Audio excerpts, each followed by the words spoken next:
Hi, I'm Delusion Dispeller, continuing on. Unfortunately, the narcissist's feelings of envy and jealousy can trigger shame, vulnerability, or self-loathing in the narcissist. Again, this results in narcissistic injury and, yes, ultimately, a narcissistic rage. I remember the narcissist in my life telling me that she would roll the red carpet out for anyone that she liked a lot, but for anyone she did not like, watch out. You don't want to be on my bad side, was what she told me.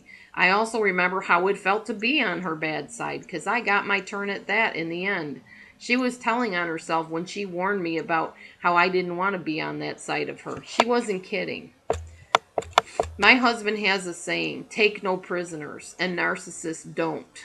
And that's something you need to remember when you decide that you've come across one. They don't take prisoners. They will utterly destroy you.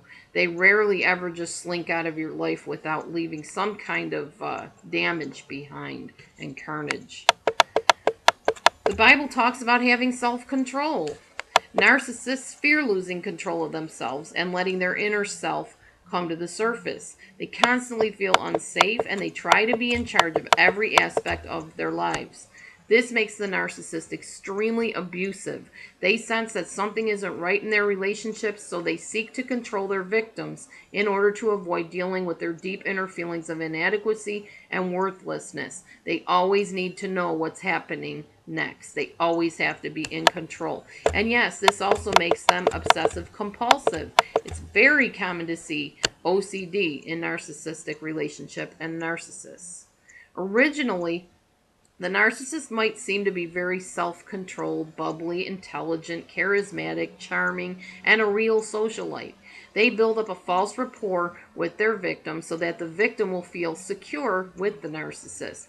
The victim does not realize that they're about to be the narcissist's next supply source. Despisers of good. The Bible talks about that in Romans. They will be despisers of what is good. Narcissists have a very twisted sense of what is wrong with their being so self-seeking. They see other people's kindness as a threat to them. They see kind people as those who cause them to feel ashamed because they'll never be that way.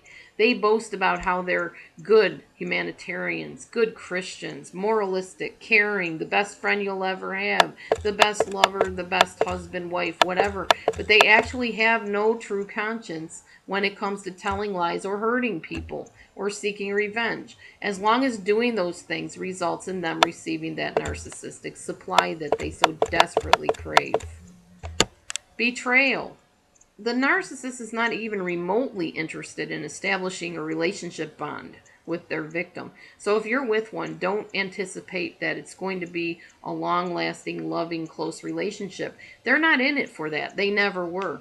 This is why they can treat people so callously and leave them such a mess and in tears, and then move on without so much as a second thought or feeling of sorrow or sadness. I remember how bewildered I was watching the narcissist in my life replace me with my former best friend right in front of my eyes. Yet, how she came over to me right while she was doing that and accused me of not trusting her to see that my former best friend was working her way into my place in her life. She was standing there accusing me of not trusting her to protect our friendship while all the while working to end and destroy it and me. Again, very Grace-like, right?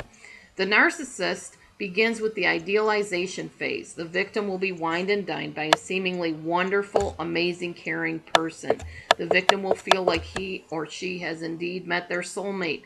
The victim will be pulled away from any of his or her supportive friends and isolated, or even pulled away from his or her own family because they could not see through the narcissist's antics, or they could see through the narcissist's antics, and the narcissist doesn't want that. They might convince the narcissist's supply source to open his or her eyes and leave them. And that is a fear the narcissist has, not because she loves the person or he loves the person, but because then they have to start all over again with the idealization and devaluing phase. This is what they do all their lives. It never ends. Stay tuned for the next video.